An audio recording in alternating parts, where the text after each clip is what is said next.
What's going on, fam? It's another episode of Primal AF with your guy, Jimmy Knapp. I got a pretty good one today. We're going to be talking about how beliefs affect actions when it comes to leadership, when it comes to fitness, and a story of Nurture to Hypeman. This is all stemming from things that I go through and that I have learned, but today's a good one. I want to check in with you guys, make sure that you guys know where to find me. It's Primal AF Podcast on Spotify and Apple. So if you can share this, like it, help a brother out, and we're about to get popping here. So this topic, it's pretty close to me. I'm a feelings guy. I'm an emotions guy. Um, at my best, do big hype man type mentality. Uh, big big team guy, especially growing up. Always played team sports, and that's me at my best. So where does it all stem from? It stems from a personal belief, and that impacts how I show up and how what I believe affects other people. So that's really what I want to talk about today. Let's get right into it. What is the influence on decision making, and how does that correlate to what you believe in and to what actions are being made? What is the belief in the influence on the decision making when it comes to the behaviors and the belief and the actions? What is the power and the influence of all of this? Because a personal belief is essentially going to make the biggest impact on anything that happens and any input you have into any situation, as far as leadership style, team dynamics, or even how you treat yourself and your body when it comes to nutrition, right? So if I have, it starts with a story, right? It starts with a story, and that kind of molds the belief that you have about a certain topic or a situation, which controls the actions, and then you get the results after that. And then the story afterwards, after the results, is either going to affirm or deny the initial belief. How does that look? Really quickly, let's say that my initial story is, because of my genetics, I cannot get a six pack. That is now my belief, right? The story is, I've never been predisposed physiologically to have a body like that. So since that is now my belief, I might try an action like eating healthy for a week or two. And if I don't see any results, my story gets stronger on me not being able to have a six pack, right? All of this takes consistency. That's the important part about this, is the consistency about whatever goal or process is that we're going through. So if I want to change this, I have to change the initial story and belief. My story, or it's almost like a hypothetical, is I can get a six pack or I can get a flat stomach. The belief that that is possible is going to help my actions. Now, my actions will, previously in the past, is going to maybe get somebody that is a lot better at nutrition than I am, right? And when I start losing weights and I start seeing that result, now the story starts to change, and it strengthens the belief. Even at once it was hypothetical, it starts changing that belief that I initially, when I thought I couldn't get a six pack, right now it starts changing that.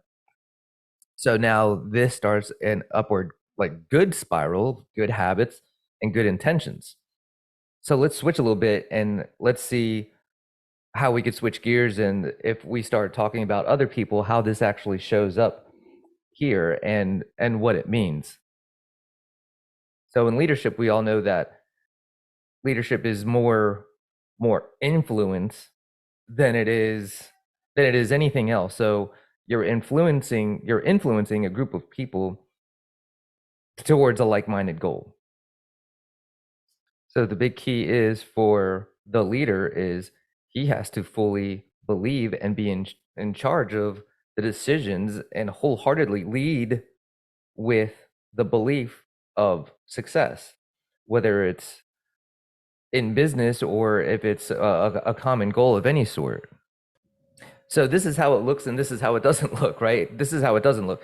So if I want to influence a large number of people, what if I hand select two or three leaders for me to influence?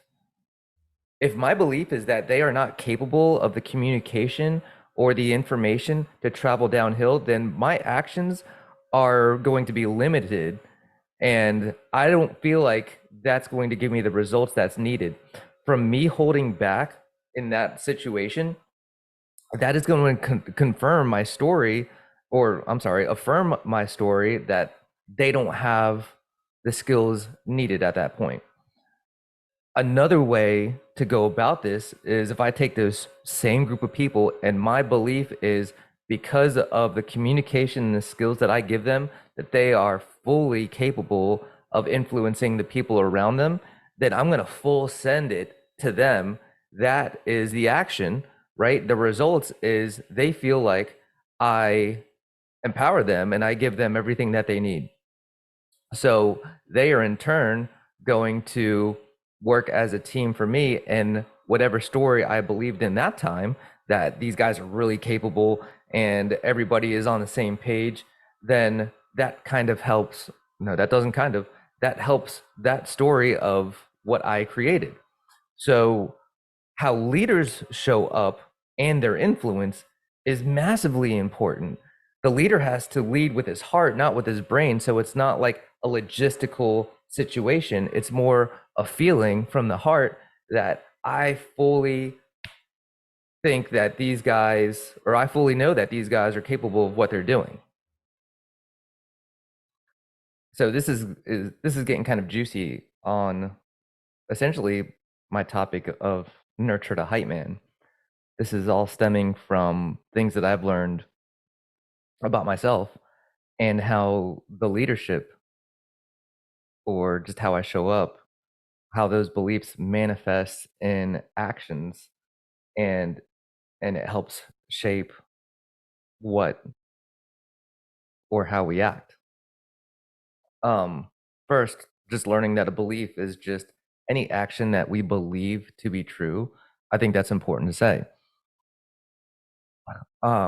The things that I've learned and through growth, this really goes across all of the fields and all of dynamics that I've been involved with, from OCR racing to training to nutrition to leadership, all across everything. What my belief was initially was I needed to be essentially nurtured. And I'm putting air quotes in it, I needed to be nurtured. And what that felt for me was that I needed peace and I needed rest. I needed to be congratulated. I needed pats on the back.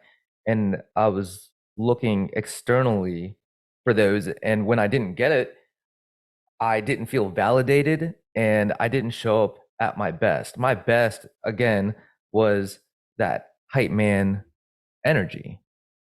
And when I say hype man, it's a little bit more than that. That's the general term. It's more self-accepting, it's interdirectic and authentic. It's everything that it seems to be. It's modest and charitable, um, using a lot of humor. There's a lot of joy. I'm gentle and benevolent, really energetic, self-assured. These are all things that that hype man energy brings across all the domains. I really believe in myself and my own value. I'm adaptable, I'm desirable, I'm charming, I'm gracious.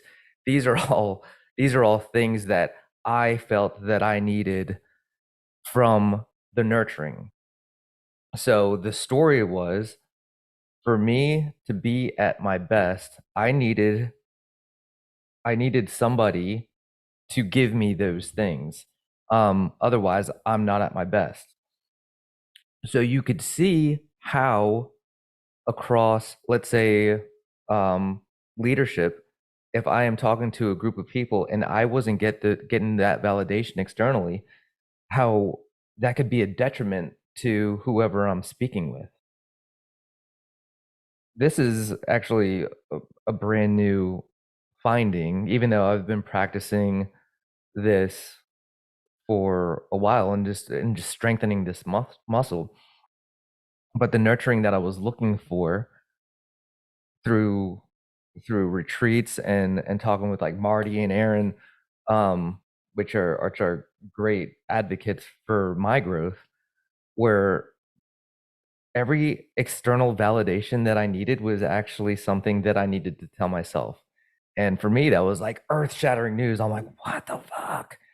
That was crazy. I'm like, well, how do I do that? Right. So going through the stories and beliefs, I had to start with the actions. So the actions now are giving myself the nurturing that I need. So these are meditation. This is daily affirmations.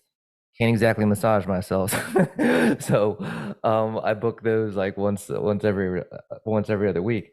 But getting to that place of nurturing myself again, these daily affirmations, they're huge specifically for me. So that gets me what I need there. But what it also does is it levels up on me getting to my best my best version of where I can be helpful to help other people. Now my belief here is so strong. It's almost it's written in stone that if I am able to get to a place to where I could be really, really kind to myself and just enjoy the process, enjoy what I have achieved already. When I get there, then my inspiration to others and my influence to others is almost stronger. It just like bleeds from me, and I'm able to lead almost wholeheartedly there without any restraints. And the actions are almost unquestionable, and I get the results that I'm looking for. So this is my almost my progression from somebody that thought that they needed to be nurtured, to where I'm at now as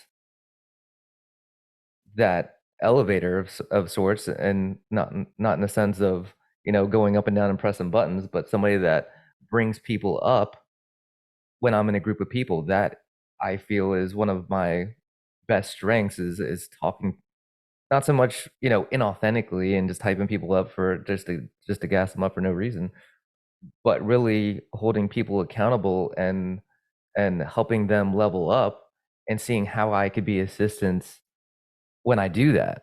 I think that's something that I find great joy in, whether it's performance or whether it's nutrition. And I think the biggest difference between managing the expectations and influencing the expectations is I'm not going to tell anybody what to do. I don't think that's that's not my